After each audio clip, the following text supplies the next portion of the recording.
dịbara gboo.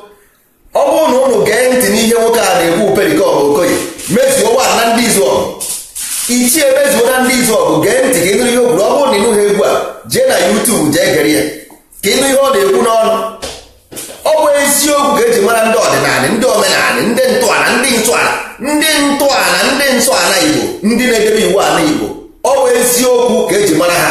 Ọ ya bụ ọjị ahụ ị na-ebu n'aka. On Tuesday na Roman calendar anyị na-ekwu okwu ya gbasara ọ dị ebe a edepụtara m ya maka nchefu. Ọdịnala Igbo, omenala Igbo, iwu ala Igbo, nsọ ala Igbo na ntọala Igbo. Ọ bụ ya ga-abụ discussion anyị na Tuesday, maka enwere ndị na-aghọta ha ihe gbasara omenala na ọdịnala Igbo, enwere ndị na-aghọta ha dị confusion ahụ. And ihe anyị ji wee bido egwu anyị ata bụ ka anyị jee n'obodo jee kwuo okwu gbasara ọdịnala. Ọ bụ ihe Pericom na-ekwu, jeenu n'obodo jee kwuo okwu gbasara ọdịnala. And ị na-eje, ire gị ga-abụ rezọ, ire gị ga-abụ rezọ. Ihe ire gị ga-abụ rezọ bụ na maka asị adịrọ mma, okwu asị adịrọ mma. Ọ bụ ihe Pericom na-akọwa n'okwu ya ha, maka na ihe eji mara ndị ọdịnala bụ ndị eziokwu, ihe eji mara ndị omenala bụ ndị eziokwu.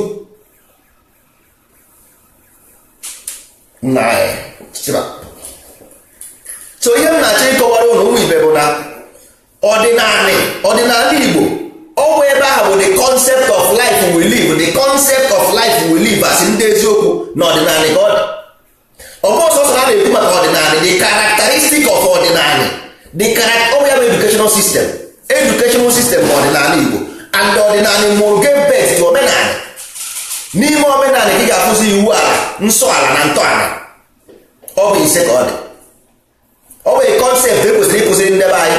Enwere ihe nchọrọ ịbụ na agwa m na anyị ga-abịa on Tuesday, mana enwere ihe m bụ n'obi. O nwere ịmara uche na-abịa abịa, o nwere ike ịgbapụ nsị ka m bịakwuo ya. Ọ dịzie ebe a ọ nọ rekọdụ go, ọ dị ebe a ọdọ ọgụgụ, it's been recorded. So o nweghịzi ka m ga-esi wee chefu. Ịmara sometimes a na-eji ihe rekọdụ some concept maka ọbịa ọpụkwa.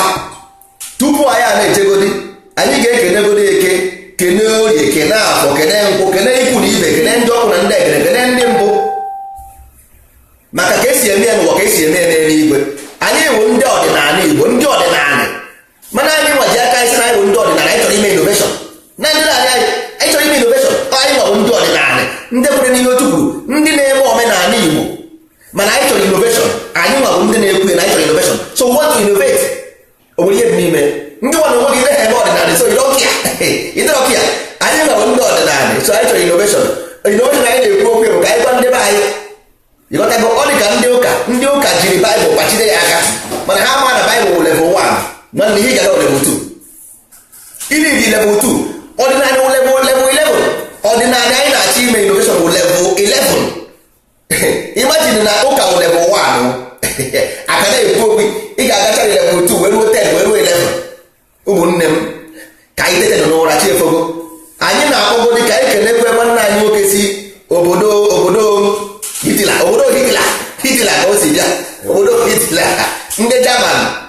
Ka o kene ụnụ tupu anyị ebidogodi wee kpọtụrụ mmụọ ala Igbo ebe a. Kene ụmụ ibe n'ụwa niile na ebe a bụ na ụlọ okwu ndị ndozi ọdịnala ebe a. Ọ ihe bụ ihe anyị nọ n'ime. Anyị na-emepe FM n'ala Igbo, FM radio station n'ala Igbo, FM radio station n'ala Igbo. Agụụ must go. Ọ bụrụ agụụ must na logo ndị ọdịnala ga-awụzi agụụ must go from this land. Ebe o si bịa ga-ana maka ndị Igbo enwere agụụ. Ihe ndị Igbo ma bụ ogbenye, ndị ogbenye enyere aka, onye ọ gara anye, onye ọ gara onye. Anyị enwere poor n'Igbo land. We don't have poor. Ọ bụ English language. And the movement is poor must go. We don't want. Anyị chọrọ agụụ n'obodo a. Anyị achọrọ agụụ n'ala Igbo. Agụụ adịrọ mma. Nwanne kene ụmụ ibe ekene m n'ọzọ. Nwanne ụmụ nwoke Ikenna from Germany, ebe a ka m si gụrụ egwu ntụkwa. Asịkwa m ka m kelekwa ụnụ wee na-asịkwa nwanne anyị ụlọ nso ka ọ gaba n'iru, ka ọ na-aga n'iru. Mana bifo ọ na-aga na mba ejikwa ohere a kelekwa Eke, kele Oye, kele Afọ, kelezuo Nkwọ, ya na mmụọ niile na-ejere anyị ozi si abịa bibe anyị, chekwaba anyị.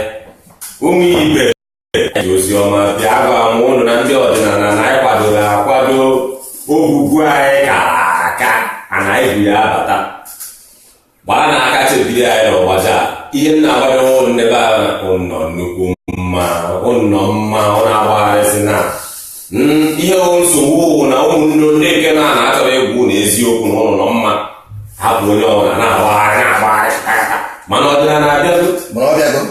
ọdịnala abịago ana ọrụ anyị megide ịhazi unu niile ọfụma onye ọbụla n'otu n'otu ihe onye na-eme ya na ihe onye ga-emenwu ya bụrụ bịa ka ama ka e ga-esi mee gịnị dozie ala Igbo gbam ọ banyere onye ukwu banyere onye nta gbam banyere onye ọbụla gbam ọya otu aka ọdụ ụmụ ibe ka a na-aga n'ihu ka a na-aga n'ihu anyị na-eje n'ubi ọ ga na-aka ihe ndị ọdịnala bịara ka ọ dịrị ikwu mma dịrị ibe mma dịrị elu mma dịrị nwoke mma dịkwara nwaanyị mma dịrị ala Igbo mma dịrị mmụọ ala Igbo mma dịrịkwazie mmadụ bụ ala Igbo mma onye ọbụla bụ onye Igbo n'ụwa ọ na-eke oyoyo nna nwanne ị chọrọ ka ị bụrụ ihe eji aka ọnụ mmacha ọkwado ụka enyere anyị ọpshọn o nwere ndị nyere anyị ọpshọn sọsọ ọdịnala Igbo nna nna anyị ha nyere anyị ọpshọn si ụmụnne ụmụ m ọ bụ mmụnwa mụrụ ụlụ mmụọ ala Igbo si I created you and ọwụ na ị were ọdịnala bụrụ onye eziokwu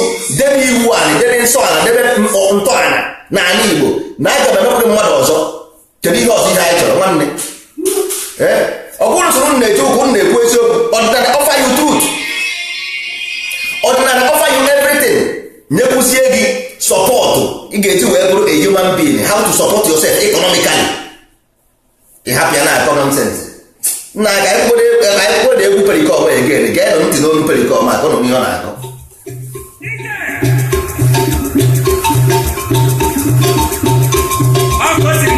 ọkụ o siri mee omenala jeme omenelu mba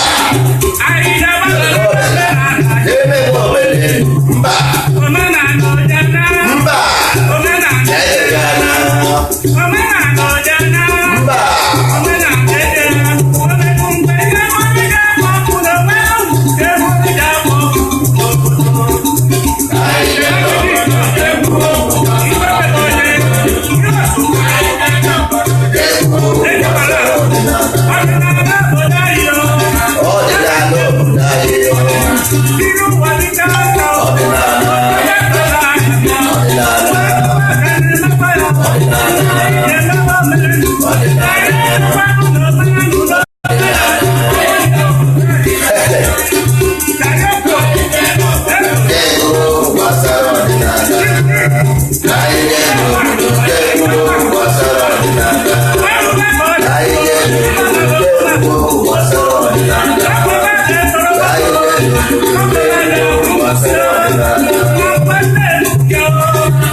anyị abịagokwe n'ọzọ ọ bụ anyị nwawo ndị ndozi ọdịnala Igbo ndị ndozi ọdịnala Igbo ka esi eme ya n'ụwa ka esi eme ya n'eluigwe anyị nwawo ndị ọdịnala wee sị na anyị chọrọ innovation mmadụ si na ya chọrọ innovation ị chọrọ ibi n'ụlọ anyị nna gị rụrụ ụlọ anyị chee ịrụ ụlọ elu ụmụnne anyị chọrọ ịrụ ụlọ elu so o nwere ihe dị n'ime ya ị chọrọ ibi n'ụlọ anyị nwere ike ibi n'ụlọ anyị mana anyị chọrọ ịrụ ụlọ elu so anyị na-arụ ụlọ elu ka anyị na-arụ n'ime ọdịnala with the same concept nke ndị mbụ.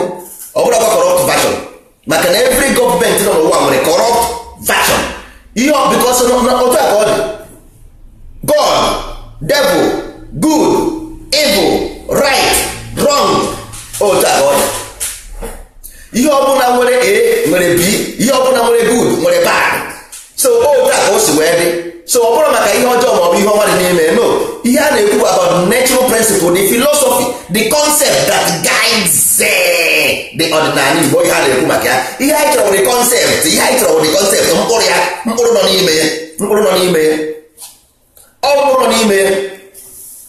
O nwere ndị si na a na-eme omenala n'ala bekee, a na-eme ọdịnala n'ala bekee, ihe ahụ media, is media, ihe ahụ media house, ihe ha abụrụ house of ọdịnala. Ifuru okwu arụsị ebe a, ifuru ikwu ndị nze ebe a, ihe ahụ media house, ọbụrụ ọgwụ nze, ọbụrụ ọlụ, ọbụrụ ọgbụelu. This is media. A na-eme ọdịnala n'ụwa niile. The Jewish family everywhere in the world ka ha nọ. Chinese nọ na ife enwe Chinese village na your village. There is Chinese village in your village. Mana ị mara Chinese village na Lagos. Mana China ka dị. There is China. And there is even Nepembi here. Enwere Chinese village.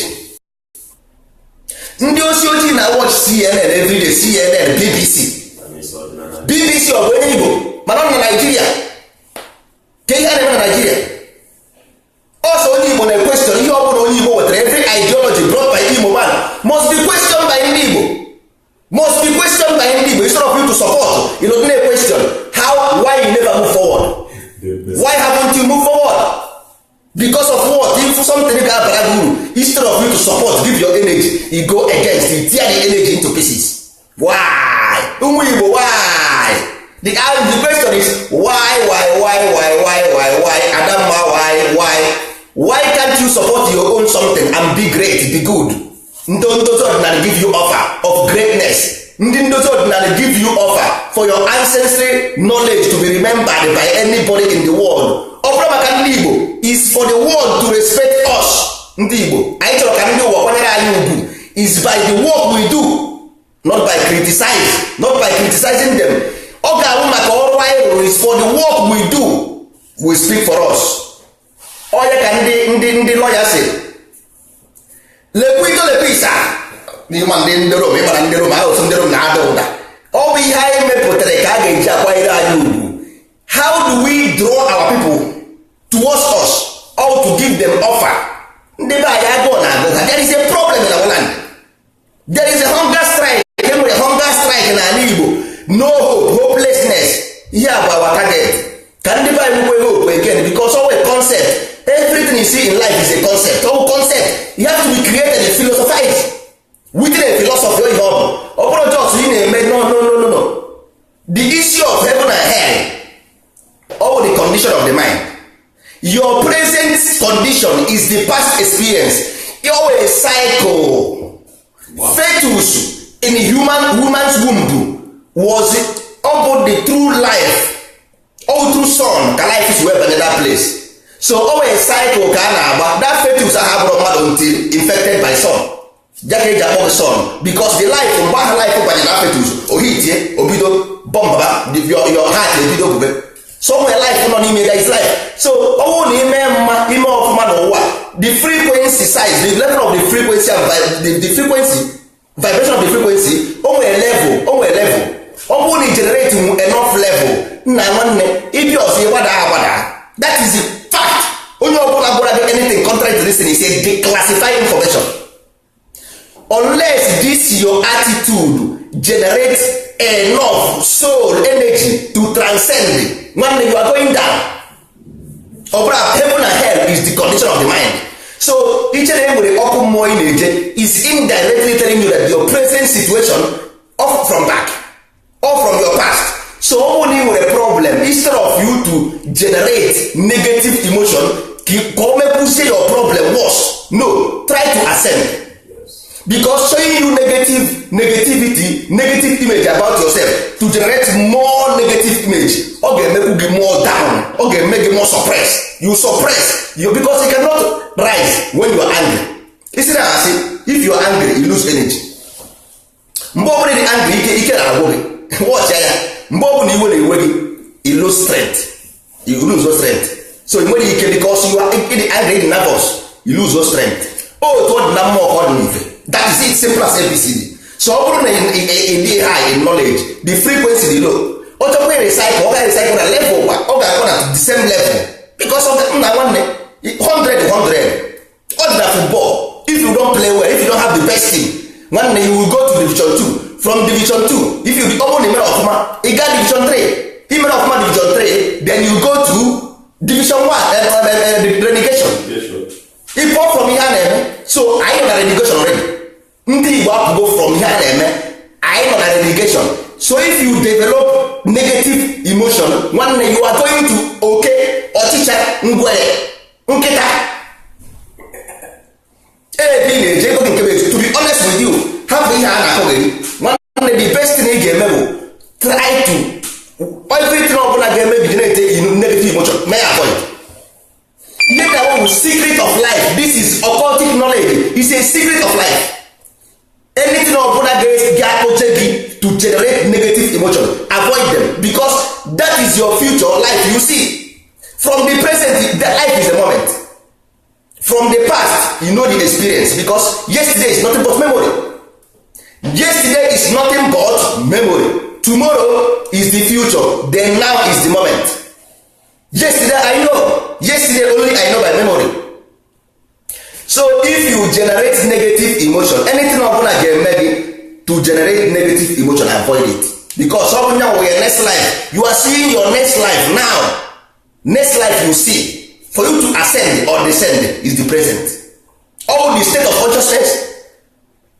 life and direct nwanne synchronicity two all truth energy frequency and vibration if you know them sun moon and star if you know them ikwu atọ ikwu na atọ if you know them anwụ if you know them frequency that is ọnwa if you know them kpakpando that is vibration kpamachisi pia kpakpando ikpamachisi kpamkpamkpam ọkụ abụọ man is a frequency by energy all condensed energy man is evil and good at the same time ọ ihe man bụ evil and good all depend on the knowledge of the man ọ bụrụ na ị nwee knowledge then you know how to balance this energy life and direct so we lack the knowledge that's why we become who we are enwere onye na-ebe anyị dịtịrị n'ụwa nwanne your condition because abịa kpọkọta anyị ọnụ everybody nwere their own journey on life double because we created a system call it culture call it country call it whatever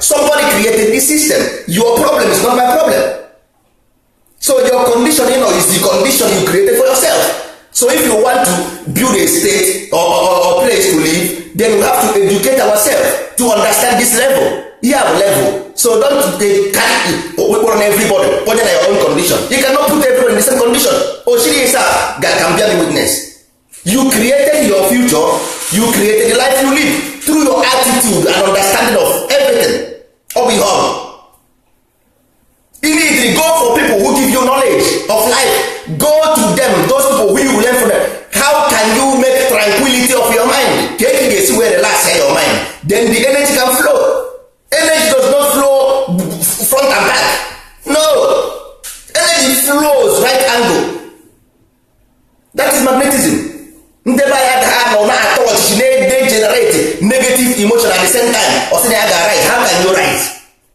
how nna nwanne ọ bụrụ ụta ka esi eme n'ụwa ka esi eme n'eluigwe ihe ị need you knowledge ọ bụrụ na ọ bụrụ ya nwanne nwere ebe ị na-eje you will stay here and shout until thy kingdom come ị ga-anọ ebe a kwugide until thy kingdom come nothing will change it will get worse your condition will be worse because of people you see everything you see is country every country is somebody's company somebody a na-enwe obodo enwe Oliver sị gị a na-enwe obodo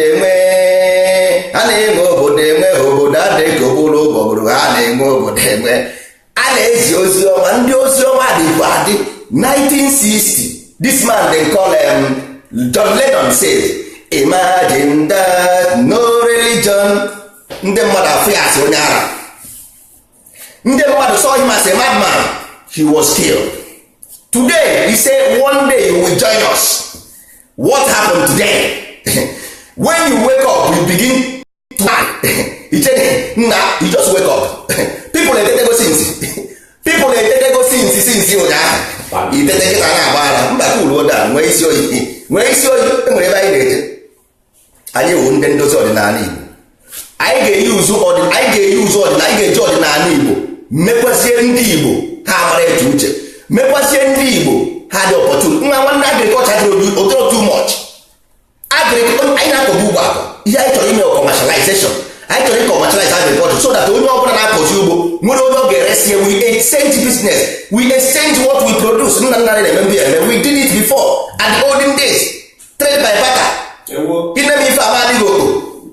Anyị chọrọ commercialize ya through this ọdịnala. Anyị commercialize ya ọ bara anyị uru. Ịkọpụtazi nwe onye ị ga-eresi. Anyị ma about how to extract and process food.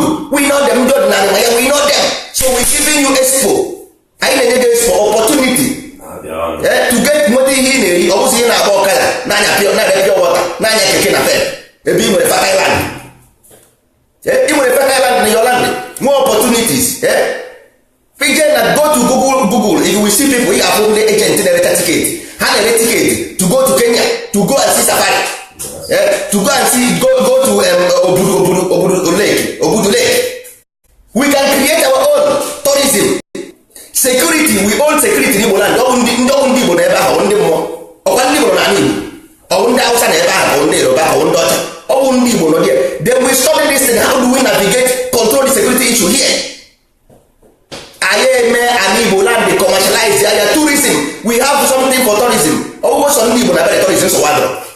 Many of ndị Igbo amara Igbo culture. We can make it tourism. Ndị Igbo amara go there and have their know their history. Kedu ụdị ihe bụ ihe a? Anyị na-adị mmadụ esi mmụọ mba. We have 1,000 million years of history. A na-agba ya about Jew in Israel. Israel of yesterday. All this because of the lack of these things. No tourist grand and eje Israel eje to Jesus. Looking for Jesus in Israel. Looking for Paul and Silas in Greece. Looking for this in Rome. Igbo land was the ancient place. Nobody is going to Igbo land to do for tourism. No tourism in Igbo land.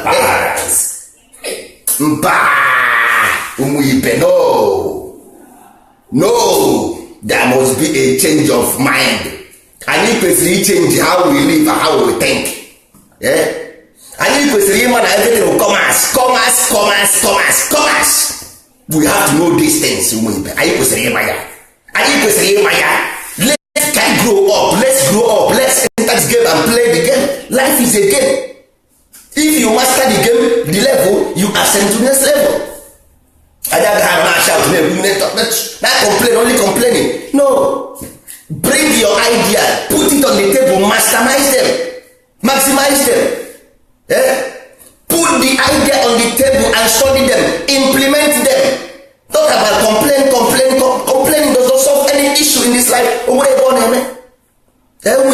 Anyị iwu ndị ndozi ọdịnala. Ihe anyị bịara ka ọ dịrị gị na mma, dịrị m na mma. A sị m ka anyị kenekwe eke, kene orie, kene afọ, kene nkwọ, kene ekwuru ibe. On Tuesday we are coming down here na studio ndị ndozi ọdịnala ka anyị kwuo maka ọdịnala, omenala, iwu ala, nsọ ala na ntọala, maka ndị be anyị amara the differences between these things. Anyị gbara akụbaka on Tuesday. Anyị na-abịa ikwu okwu ya ka udo dịkwara ụlọ ụmụ ibe. Ekene m ndị na-ene kene ndị ka ya ene udo dịrị ụlọ ụmụ ibe ka ọ dịba.